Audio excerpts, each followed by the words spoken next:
Hi! Hello! Kumusta naman kayo guys? So, andito tayo ngayon sa airport at papunta tayo ng Japan. Yes, Japan. Finally, makapunta na rin ako ng Japan. Marami akong mga tita sa Japan at mga pinsan sa Japan pero ngayon lang kayo makakapunta. At kasama ko ang buong family. So, medyo antok na yung mata ko ngayon kasi madaling araw po yung flight namin. It's 2 AM ngayon in the morning at ang flight namin is 4 AM. So, buong pamilya po ang dinala ko sa Japan. Dadalhin ko pala. So, buong pamilya ang dadalhin ko sa Japan. And, medyo magasto siya kapag buong pamilya ang dadalhin mo. Pero, sulit naman siya kung gusto mo talagang bonding, mag-enjoy, pero mag-ready ka na. At, yun ang inaabangan ko. Kasi, mahal daw po talaga ang transpo sa Japan. Pati mga train, mahal. So, maraming mahal sa Japan. Kaya, paghandaan nyo talaga kung mag-Japan kayo. I-leave na muna ako and in a bit, ando na tayo sa Japan. At kanina may nakakatawang pangyayari kasi diba, dapat naka-check-in lahat ng mga gamit. Yung lolo ko, nagdala siya ng Bactidol. So, hinag-carry niya yung Bactidol. Kinuha. So, ngayon, para hindi masayang yung Bactidol, sabi ko, tara magmumug tayong lahat. So, guys, in a bit, nasa Japan na tayo. So, see ya!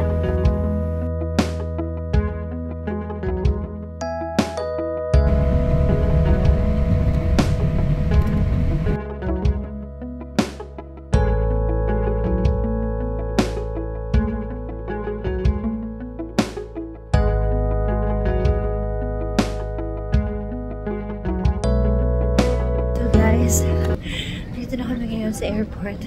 Grabe, pagbaba ng aeroplano, sobrang bagsik ng lamig. Kasi nanginginig ako. Pero, yes. Yes is up. Pero dito sa loob ng, pagpasok na dito sa loob ng airport, may heater na sila. So, medyo kaya na. Pero dun sa labas, grabe, ibang level. Kaya pag December talaga, mag-ready kayo ng super duper kapal na jacket. Siguro mga 5 patong, ganun. Sabi nila, dito sa Japan, talagang masasarap ang mga pagkain. So, magpo-food trip tayo ngayon. Yan, sobrang yummy. Okay, so, naghanap kami ng pagkain. Ay, si David, second time niya na dito eh. So, I'm so happy na, dito tayo sa Japan.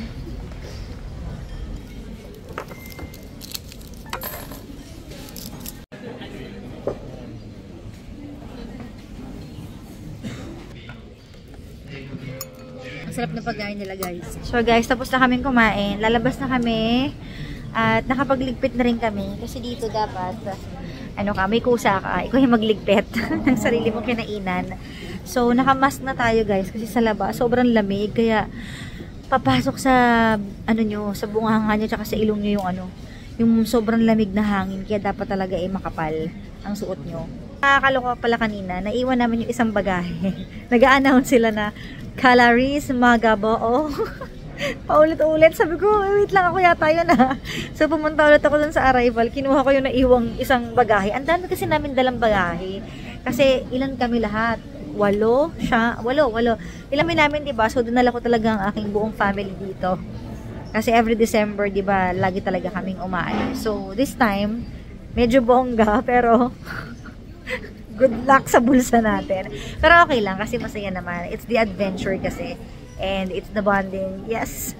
Tara na nga, let's go. So, nakabili na tayo ng ticket sa bus. So, andito tayo ngayon guys sa SIM card rental. Mahal po ang SIM card nila dito. Meron silang rental. Meron din silang SIM card kung gusto mo. So, yung pinili namin is yung 4,000 yen na 8 days na.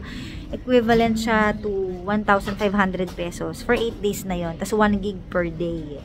So, yun yung rate ng SIM card dito. So, pwede mag-hotspot. Yung SIM card for one person lang siya. So, bawal ang hotspot. Lamig! Nasakit ng binti ko. Ito na. I think this is our bus. Ayan.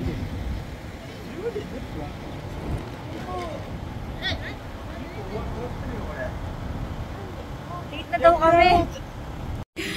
So, pinapalitan namin yung ticket namin guys kasi naiwan kami ng bus. Dito hindi pwede ang Filipino time. Kailangan on time ka. Dahil kung hindi, maiiwan ka ng bus. Gaya na nangyari sa amin. So, nagpapalit kami ng time and eto na, abang kami ng bagong bus. Sobrang lamig guys. Sobra. Nag-vape na ako. Hoy. Tapos Kailangan talaga mag-leggings ka dito. Kasi nangangatal na yung binti ko. Kahit nakapantalon ako, pumapasok yung lamig sa binti. So, magkakarayuma ka. Kaya mag-leggings pag pupunta dito.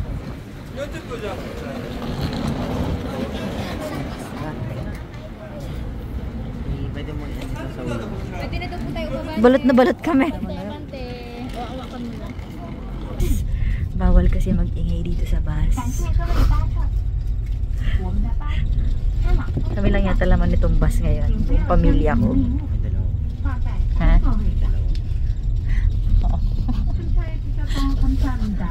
Sobrang lamig dito na kinaya kaya nag-gloves na ako.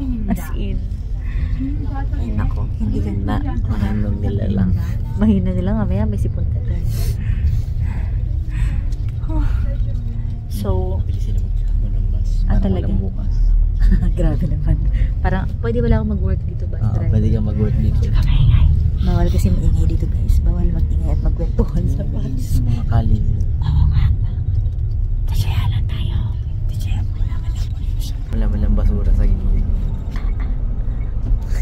Wala man lang graffiti or kahit. Kamaingay.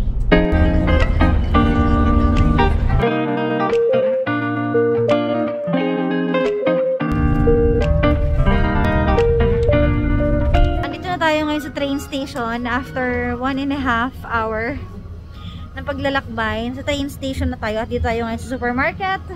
Ang daming paninda. So baka sa bahay na lang kami kumain kasi nangangatal na ako sa lamig as in. Ganon. Ito nga wala na. Mata na lang yung nakasilip si mami. Sino ka? So bibili tayo ngayon ng pwedeng kainin. Walang mura sa Japan guys. So tiisin nyo na lang kapag andito kayo. Blueberry. Anong blueberry? Sabi mo dyan. Teka, naghahanap ako. Wait. Ng pang dinner natin. May pasta rin. $4.99. Ayan.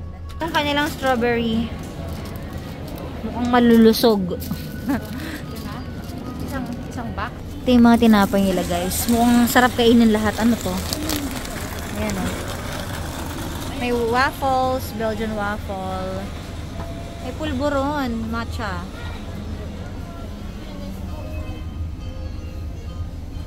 Ito ano to? Ano kaya to? Parang ang cute nito. Apple. Parang gusto kong tikman. Ito pa oh. Tamago. Masarap to ah. Ito rin ang cute din. Parang sarap kumain dito guys. No? Ang daming choices ng mga tinapay. Mukhang masasarap lahat. Eto. What's this? Parang masarap din to, no? Kaya nga, ang sasarap eh. Ang sasarap, di pa nga natitikman. Parang gusto kong bilhin lahat. Ito yung Yakult nila, guys. Tikman natin. Tikman natin itong Yakult nila. Meron silang kiwi chia seed. Sa wakas, dito na kami sa train. Grabe, kami lang yung maraming maleta. Hindi naman. Sabi ng babae, refrain from talking daw on the phone. Pero ako vlog ng vlog. Wala maingay dito. Lahat sila tahimik.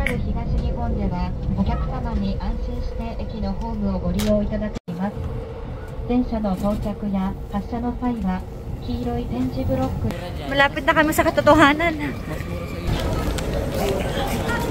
Hindi ko alam kung 3 degrees na or 0. Yung lamig dito ngayon. Hindi nilalamig si kuya.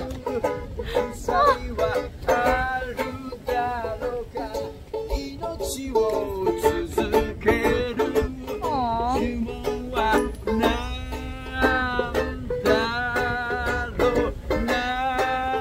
Nagbigay ka, David? Bakit bariya lang? 200 ka. 200? Galante? Andun sa mga ano.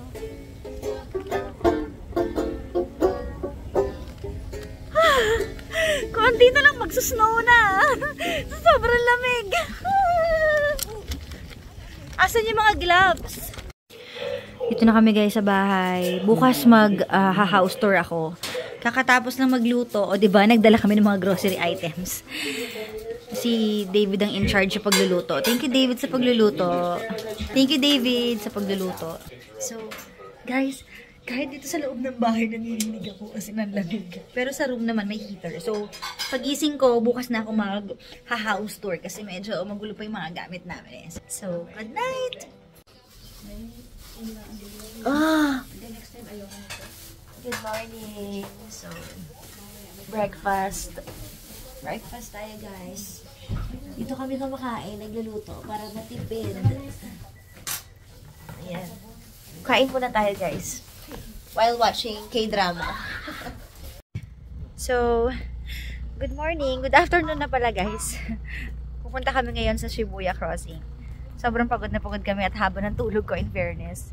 Naglalakad-lakad kami. May mga nakikita ako mga gulay na pananim at saka namimitas ng oranges. Tingnan niyo yung mga orange. Ang dami, guys. Ayan. Diba? Ang dami. Hindi ka nalalamig, ne? Hindi ah. Wow! Hindi ganyan, no? Picturean ko daw siya. Sige, picturean kita, ne. May mga nag-jogging pa dito, guys. Kahit sobrang lamig. Ayan, may mga nagbabike dito, guys. Sobrang tahimik dito. Sobra ba? Walang maingay. Ito yung community dito, guys. Sobrang tahimik. Parang nakakahiyang, alam nyo na, mag-ingay. Look at my boots and my outfit. Parang tahimik pero parang malulungkot ako sa ganitong ambience. Sobrang tahimik. Sanay ako sa ingay eh. Kahit saan dito, guys, may vending machine. So, even here, ayan o. Merong mga drinks. Ayan.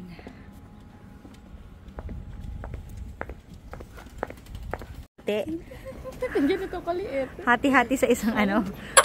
Painom. Isa pa.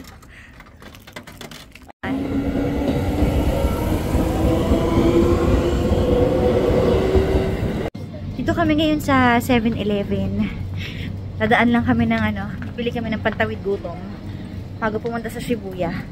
So may mga drinks sila na maiinit pa. Kasi nga ang lamig dito, 'di ba? So bumibili kami ngayon, guys, ng ticket. Dito kami ngayon sa the world's busiest train. Maraming tao dito sa Shinjuku. Tapos magko-cross kami papuntang Shibuya. Hi. We're here in Shibuya Station. Grabe, daming tao. So, habang naglalakad ako dito, guys, may mga nakikita ako sa gilid-gilid. Pero ayoko nang videohan kasi nakakaawa. May mga homeless din pala sila dito. And nakakalungkot kasi, syempre, diba, sobrang lamig ng panahon. Tapos, nasa ano sila? Nasa gilid-gilid sila ng mga ganito. Akala ko kasi, sa Pilipinas lang meron. Pero halos lahat pala. Ano yun? Hawa naman. Eh, dito na tayo ngayon sa Shibuya.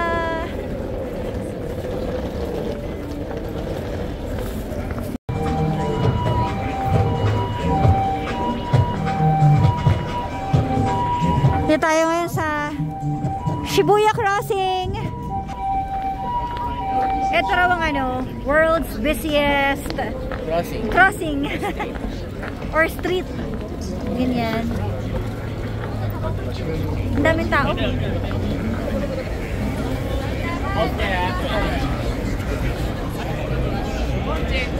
Tandaan kayo sa paglalakad.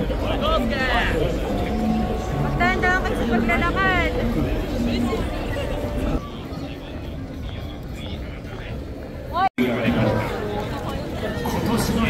Daming tao. 0.5 mo, tinan mo.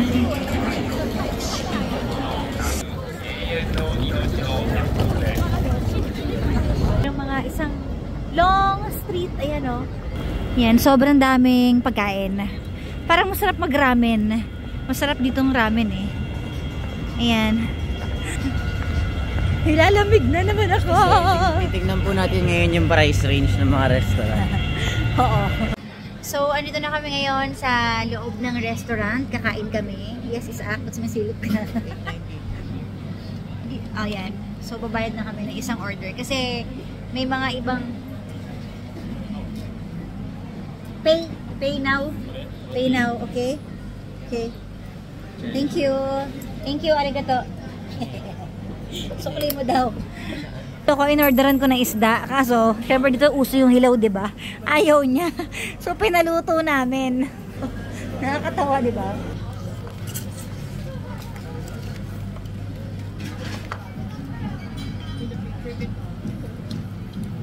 Ang sarap ng ginger ale nila dito. Sarap.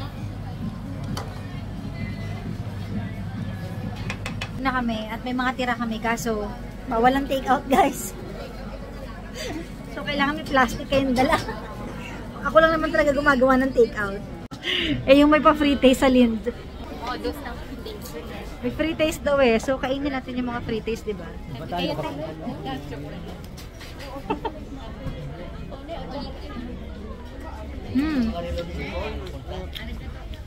Ano? Chocolate.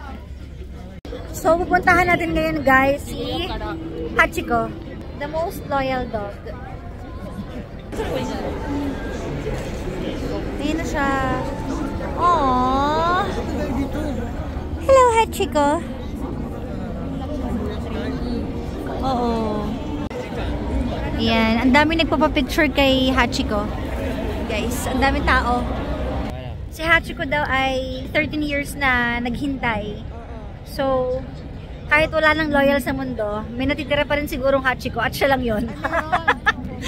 Ano, mami? Oh, loyal talaga kasi ang mga aso. Sana ganoon din yung mga tao, diba? Okay? So, bye-bye, Hachiko. Napagod na ako sa kakalakad. So, umupo muna ako dito sa tabi. Ayan, nakaupo muna tayo, guys, habang nag-ice cream sila sa tapat. Eh ako mag-ice cream kasi masakit sa lalamunan. Lamig-lamig na nga eh. Grabe. May mga flowers tayo dito. Uuwi na kami, guys. Ang lamig ng labi ko. Pag wala kang suot na mask dito, sisipunin ka ng sisipunin talaga. Kagaya ko, sinisipon na ako. Tsaka yung labi ko sobrang lamig. So, more walkathon. And pakita ko sa inyo yung shoes ko na binili ko lang sa ukay-ukay. Tingnan niyo yung ano ko. My boots. Hello!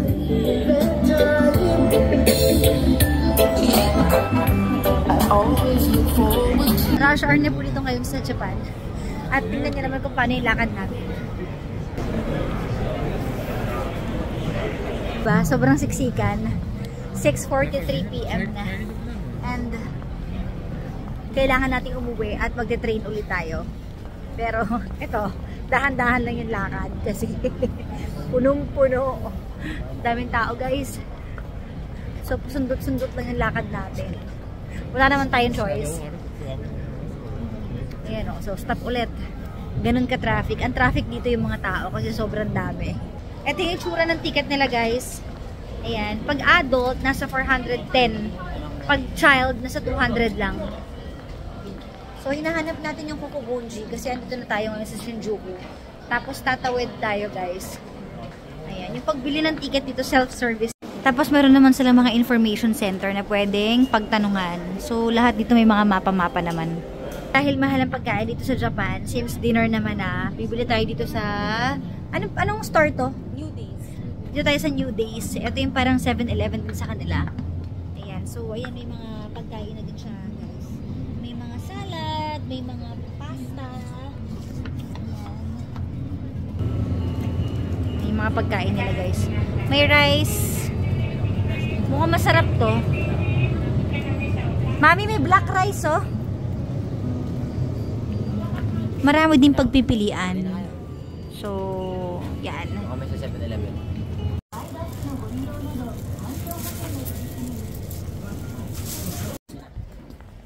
At dahil palabas na tayo ng train, guys, ang lamig na naman. Nasa 3 degrees na ulit. Grabe kagabi, as in nag-1 siya. Sobrang lamig. -2? Kagabi?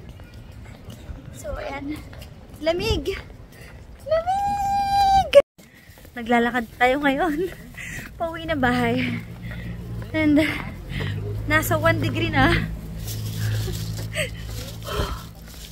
Hindi ko alam kung may usok na yung bunganga ko, guys. So, namili kami ng ulam. Ayan. Tsaka ng pang breakfast bukas.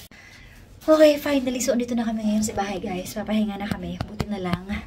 May heater tayo. Kaya, bawing-bawi tayo sa sobrang lamig sa labas.